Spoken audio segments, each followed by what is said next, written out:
नमस्कार। जी news media देख रहे हैं और मैं आपका दोस्त किशोर रैना। इलेक्शन का बिगुल बज चुका है। हर पार्टी जोर लगा रही है और दावा भी कर रही कि इस बार हमारी जीत होगी। लेकिन आम आदमी पार्टी की बात करें तो 3 साल हो चुके हैं। कौन सा काम हुआ या नहीं हुआ, कौन से मुद्दे पर वो पंजाब में आई थी, क्या वो मुद्दे उनसे पूरे हुए कि नहीं हुए।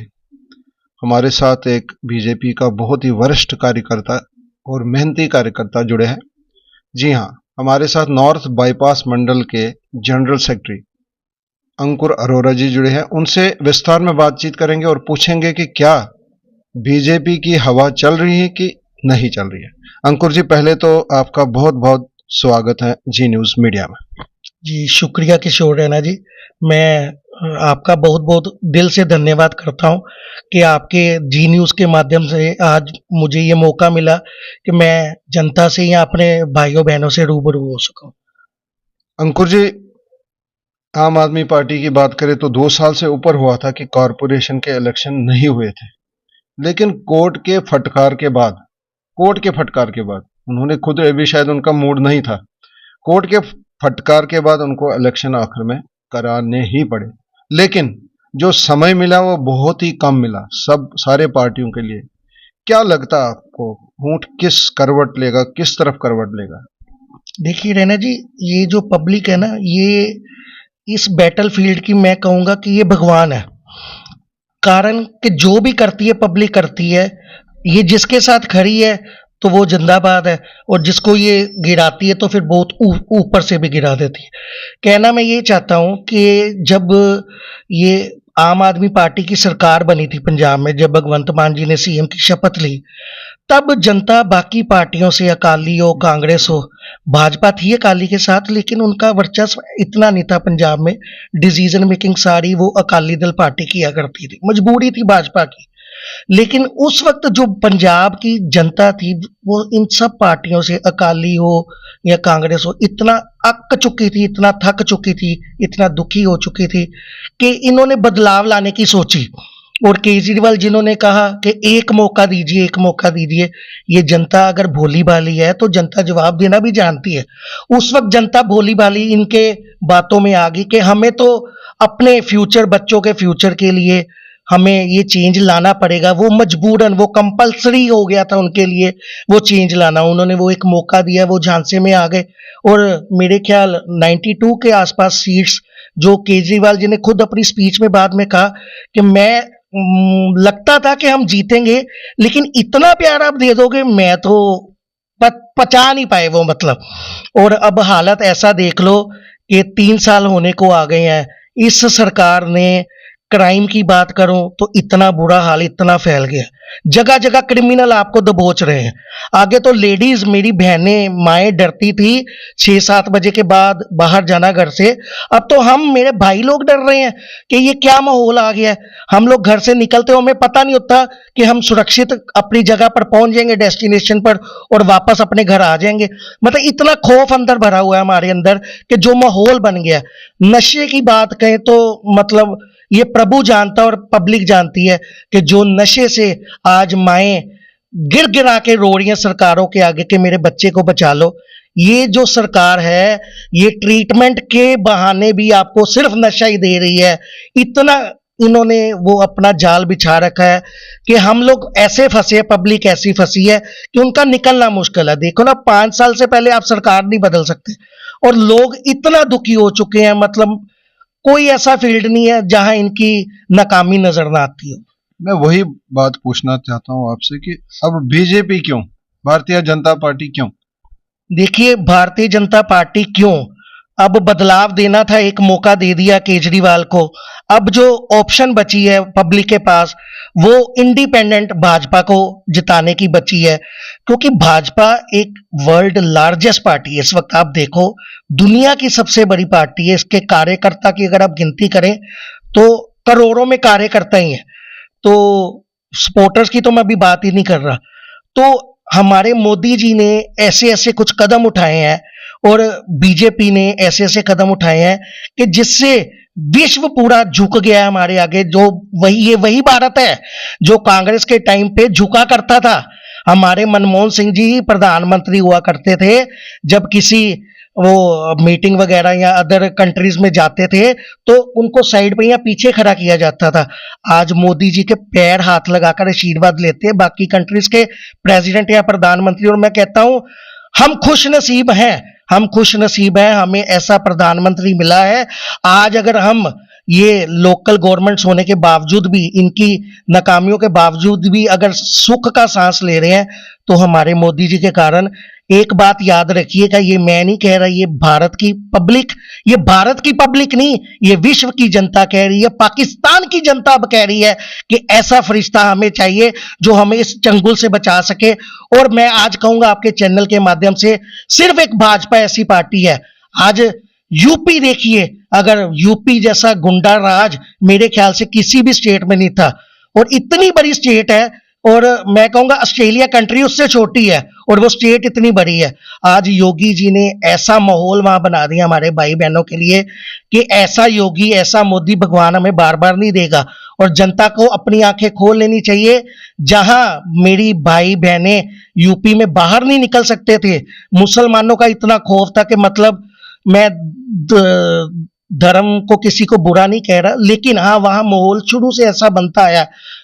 इंडियन नेशनल कांग्रेस या जो समाजवादी पार्टी के नेता, उन्होंने ऐसी गुंडागर्दी दिखाई है वहां पे कि लोग उस डिक्टेटरशिप से परेशान आ चुके थे।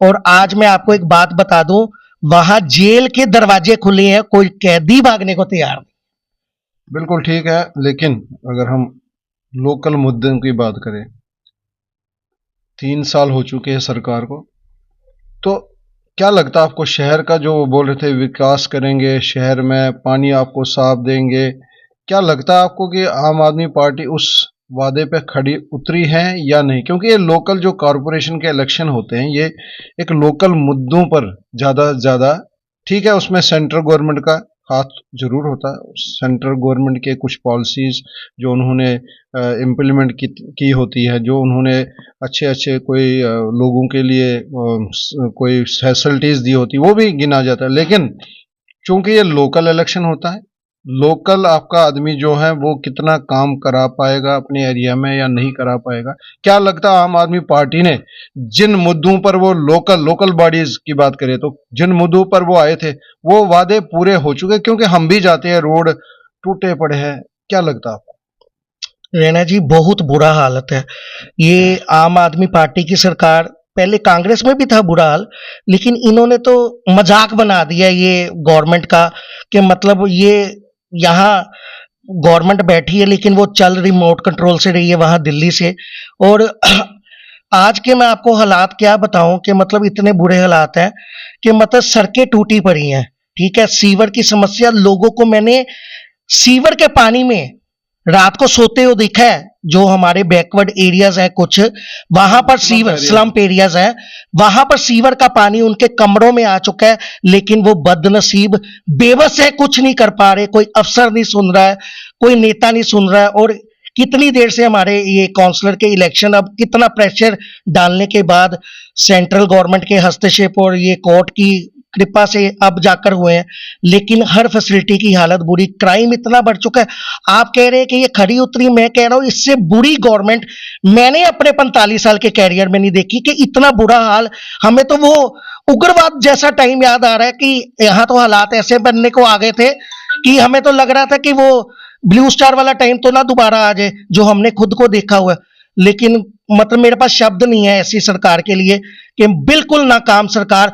आज मैं आपके चैनल के माध्यम से चैलेंज करता हूं, कोई भी आम आदमी पार्टी का नेता, कोई वर्कर, कोई वरिष्ठ नेता मेरे आकर सामने 1-to-1 मेरे से बात करे और मेरे सवालों का जवाब दे कि 3 साल में आपने जो शपथ ली थी भगवंत मान जी, आपने क्या किया है लोगों के लिए? जिन लोगों ने आप पर अटूट विश्वास किया, आपने उनका भरोसा तोड़ा है। मैं तो यही करूंगा, आम आदमी पार्टी डूब मरो, डूब मरो। अंकुर जी, बात करें आम आदमी पार्टी की तो हमने बात की, आप तो देख सकते हैं यहाँ पर जब हम देखते हैं कि यहाँ पर टूरिस्ट बहुत आता है, 2 से 2.5 लाख टूरिस्ट मतलब आता रहता है हमारे पास। जैसे यहाँ पर हमारे श्री दरबार साहब हैं, दुर्गाना मंदिर है, उसके बाद बॉर्डर है, तो जब हम इस बात को देखते हैं कि रोज लूट मार, कहीं टूरिस्टों को लूटा जाता है, पुलिस प्रशासन तो वही है जो पहले होती थी, जो भाजपा के सरकार या अकाली दल के, कांग्रेस के सरकार, आपको नहीं लगता उनको कहीं ना कहीं ये मनोबल अब टूट चुका है? पुलिस को भी, महकमे को, कहीं ना कहीं उनको जो पीछे से कोई मतलब एक मैनेजमेंट होती है, उनका भी अब कहीं ना कहीं मनोबल टूट चुका है। क्योंकि जब आपकी सरकार ही ऐसी हो कि वो रोज ऐसे लूट मार, गैंगस्टरों की जो अगर आपका रैंसम कॉल्स आती हैं, तो कहीं ना कहीं जो पुलिस डिपार्टमेंट, क्योंकि पुलिस तो वही है, हमारी पुलिस एक नंबर है, हमारी पुलिस की बात करें पंजाब पुलिस की तो पूरे वर्ल्ड में एक नंबर है। लेकिन क्या बात है, ऐसे रोज रोज जो होते हैं घर में, अब लूट मार, घर में दिन दहाड़े किसी को मार देते, क्या लगता है आपको? देखिए, आप सेंट्रल फोर्सेस की या आर्मी की या पुलिस की कभी भी कहीं भी कोई बात कर लीजिए, तो हमारा पंजाब हमेशा आगे रहा। जितने भी जवान हमारी आज़ादी में या जब जब भी ज़रूरत पड़ी देश को बॉर्डर पर शहीद हुए, मेरे ख्याल से सबसे ज़्यादा योगदान पंजाब का रहा होगा, जो गुरुओं की, पीरों की धरती रही है। अमृतसर का हाल गेट है, बहुत फेमस है, सब लोग जानते होंगे। उसके ऊपर एक लाइन लिखी है, सिफ्ती दा घर। और मुझे नहीं लगता कि आज वो घर सिफ्ती जैसा शुद्ध मतलब वो रहा है। मतलब ऐसे हालात बन गए पब्लिक के लिए, आपके साथ स्नैचिंग होती है, आपके साथ किसी बहन के साथ छेड़खानी होती है, आप कोई थाने रिपोर्ट लिखवाने जाते हैं, वही पुलिस है। लेकिन मैं ये कहूँगा कि चलो सारा जो कसूर है वो पुलिस का नहीं, लेकिन जो ऊपर डिक्टेटर्स बैठे हुए हैं, जो इनके बॉसेस बैठे हुए हैं, जिनको खुश करने के लिए या कुछ मजबूर पुलिसकर्मी भी उनके दबाव में आकर ऐसा रिस्पॉन्स पब्लिक के साथ करते हैं कि मतलब आप रिपोर्ट लिखवाने जाएंगे, आप रिपोर्ट नहीं लिखवा सकते हैं। तो मतलब ये जो डर वाला माहौल अब बन रहा है कि पब्लिक परेशान है कि अगर मैं बाहर जाऊंगी, पब्लिक बाहर जाएगी तो मरेगी, और अगर कोई रिपोर्ट लिखवाने के लिए जो पुलिसकर्मी हमारी सुरक्षा के लिए हैं, हम तो उनसे भी अब उम्मीद करना छोड़ दिए। पब्लिक परेशान है, तो अब डोर टू डोर जा रहे हैं, इलेक्शन सिर पर है, सुबह से लेके शाम तक आप डोर टू डोर जा रहे हैं, क्या रेस्पॉन्स मिल रहा है भाजपा को? बहुत बढ़िया रिस्पॉन्स मिल रहा है लोगों की। मैं कहूंगा आंखें खुल गई हैं, देर आए दुरुस्त आए। चलिए कोई बात नहीं, आम आदमी पार्टी को भी एक मौका देकर देख लिया, लेकिन आज लोगों ने ठान ली है कि अगर पंजाब को, अमृतसर को कोई बचा सकता है तो नरेंद्र भाई मोदी बचा सकता है। उनके पास पावर भी है, उनके पास फंड्स भी हैं, और उन्होंने अगर विश्व को झुका दिया है तो ये तो हमारी गुरुओं की धरती पंजाब है। वो तो खड़े ही रहते हैं कि मुझे बुलाओ और मैं आऊं, और वो जब वो यहाँ आते हैं तो हमारी पब्लिक और हमारे किसान कुछ भाई नाराज हैं, उनका रास्ता रोक लिया जाता है। वो कुछ देने आते हैं तो हम उनको स्वीकार नहीं करते, रोक लेते हैं। ऐसे कुछ इंसिडेंट्स हुए।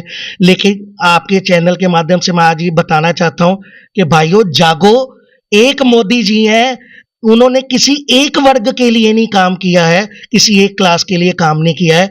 आज हमारे सिख भाइयों के लिए इतने सालों से करतारपुर कॉरिडोर जो बंद रहा था, वो मेरे प्रिय प्रधानमंत्री मोदी जी हैं, जिनका अपने परिवार के प्रति कोई मोह नहीं है और ना ही उनका किसी चीज में कोई इतना रुचि है, लेकिन वो सिर्फ पब्लिक सेवा, लोगों की सेवा, गरीबों की सेवा, देश सेवा करना चाहते हैं। मैंने अगर आजादी के बाद कोई ऐसा सेनानी देखा है तो मैं सल्यूट करता हूं अपने प्रधानमंत्री मोदी जी को। सिर्फ इसलिए नहीं कि मैं भारतीय जनता पार्टी का कार्य करता हूं, इसलिए कि ऐसा प्रधानमंत्री अगर मुझे कांग्रेस भी दे देती ना तो मैं पार्टी छोड़ के कांग्रेस में चला जाता, कि एक ऐसा सेनानी, एक ऐसा फाइटर जो हमारे देश को संभाल रहा है, मैं उसके साथ खड़ा हूं। पार्टीवादी छोड़कर भी मैं उसके साथ जाता। लेकिन यही मैं बाकी लोगों को कहना चाहूंगा कि आइए, अगर हमारे पंजाब को बचाना, जितना कर्जा रहना जी हमारे पंजाब के ऊपर है, एक पर सिटीजन अगर आप पर कैपिटा जो बात करें, पर पर्सन 2 लाख के करीब कर्जा आज इतना वैल्यू हो चुकी है कि आज अगर मैं देखो तो मेरे ऊपर भी 2 लाख का कर्जा मेरे हिस्से जो पंजाब में आ रहा है। तो इसलिए मैं कहूंगा कि अगर कोई बचा सकता है हमारे पंजाब को तो वो सिर्फ मोदी जी बचा सकते हैं। आज पाकिस्तान की हालत देखिए, लोग भूखे मर रहे हैं। यहाँ तो चलो हालात भी इतने बुरे नहीं है, वहां तो लोग भूखे मर रहे हैं। आटे की कीमत देखिए, पेट्रोल की कीमत देखिए, बच्चों की एजुकेशन का तो है नहीं, पता ही नहीं है का रात को खाना मिलना है कि नहीं। अगर वो लोग कह रहे हैं कि हमें मोदी चाहिए, हमें मोदी बचा सकता है, तो हमारे पंजाब को और कोई नहीं बचा सकता। बिल्कुल सही बात कर रहे हैं कि जैसे कि हम जानते हैं कि जो नेबर कंट्रीज है वो भी कहीं ना कहीं अब वहां पर भी ये आवाज उठती है कि हमें प्रधानमंत्री जैसा चाहिए तो मोदी जी जैसे चाहिए। क्योंकि पंजाब एक बॉर्डर स्टेट है, यहाँ पर हमेशा जो बाहरी ताकतों की कोशिश रहती है वो पंजाब को डिस्टर्ब करने की कोशिश रहती है। हिंदू और सिख का एक नाखून और माज का रिश्ता है जो कभी कोई टूट टूट सकता ही नहीं, ना कोई तोड़ा सकता उसको, चाहे कितना भी कोई जोर लगा दे। बाहरी ताकतों का ये हमेशा रहा है कि जब से आप देख सकते हैं, जब पंजाब खुशहाल हुआ करता तो पंजाब खुशहाल होने के कारण ही बाहरी ताकतों को ये लगा कि पंजाब एक अच्छा स्टेट बन रही है, खुशहाल स्टेट बन रही है, उसको डिस्टर्ब करने के लिए यहाँ पर बहुत कोशिश की गई। लेकिन फिलहाल अंकुर जी, मैं मैं एक मैसेज और देना बिल्कुल आप दे सकते हैं। मैं खासकर अपने पंजाब में रहते हुए, पंजाब का नागरिक होते हुए हिंदू हूँ और अपने पे मुझको अपने पे गर्व है। लेकिन आज मैं सिख कम्युनिटी से एक बात करना चाहूँगा कि आपको सलाम है मेरे भाइयों, आपने आज़ादी में ऐसा रोल निभाया जो हम लोग कभी आपका कर्ज चुका नहीं सकते हैं। जैसे रैना जी ने कहा, नौ और मास का रिश्ता है, ये कभी अलग नहीं हो सकता और ना इसको कोई अलग कर सकता है। कितनी ताकतों ने कोशिश की, लेकिन मेरे सिख भाई और हिंदू भाई को कोई आज तक अलग कर नहीं पाया और ना ही कर पाएगा। कोरोना काल ऐसा काल था जिसने बड़े बड़े देशों को झुका दिया, खत्म कर दिया, नक्शे से ही उठा दिया वर्ल्ड के।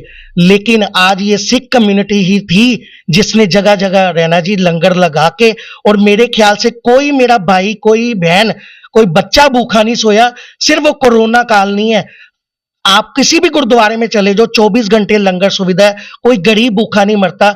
सो मेरी सलाम है उन सिख भाइयों को भी। लेकिन मैं उन सिख भाइयों को एक हाथ जोड़ के विनती भी करना चाहूंगा कि कुछ ताकतें कोशिश कर रही हैं कि आपके मन में मोदी जी के प्रति खटास या कुछ थोड़ा कि कम पसंद करें, लेकिन खुल के प्यार दीजिए मोदी जी को। एक बार सोचिए, अगर मोदी जी इतने बड़े बड़े स्टेप्स ले सकते हैं, अगर राम मंदिर जो कभी हम सोच ही नहीं सकते थे, इम्पॉसिबल, सर्जिकल स्ट्राइक, अरे भारत की इतनी हिम्मत किसी के देश में घुसकर हमला कर दे, मैं तो नहीं कभी भी सोच सकता था। और 370 धारा, ऐसे ऐसे डिसीजन मोदी जी ने ले लिए।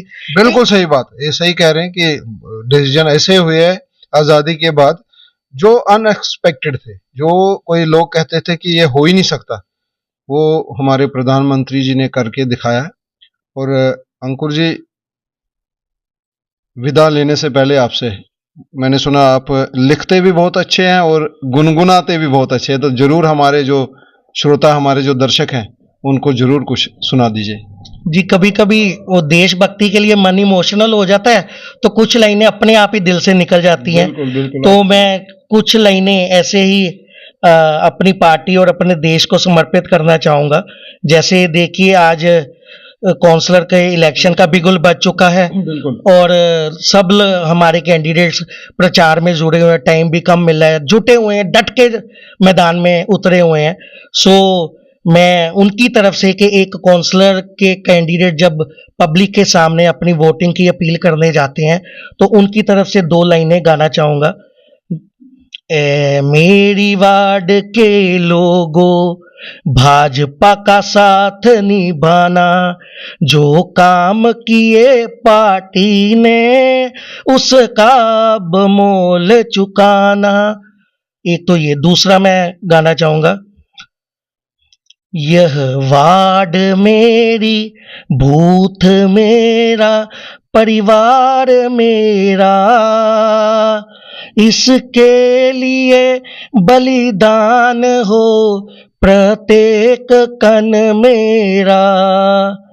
इस वार्ड में मस्तक उठाए चल रहा हूँ मैं, शस्य श्यामल भूमि को शत शत नमन मेरा। जय हिंद।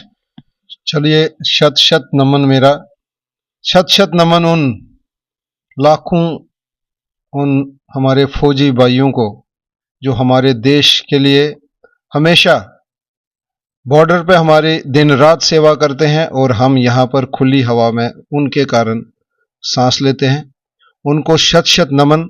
जी न्यूज़ मीडिया की तरफ से, हमारे श्रोताओं की तरफ से फिलहाल मुझे अपने दोस्त किशोर रैना को इजाज़त दीजिए। दोबारा आपको किसी अच्छी शख्सियत से मिलाएंगे, तब तक के लिए आप अपना ज़रूर ध्यान रखिए। जय हिंद, जय भारत।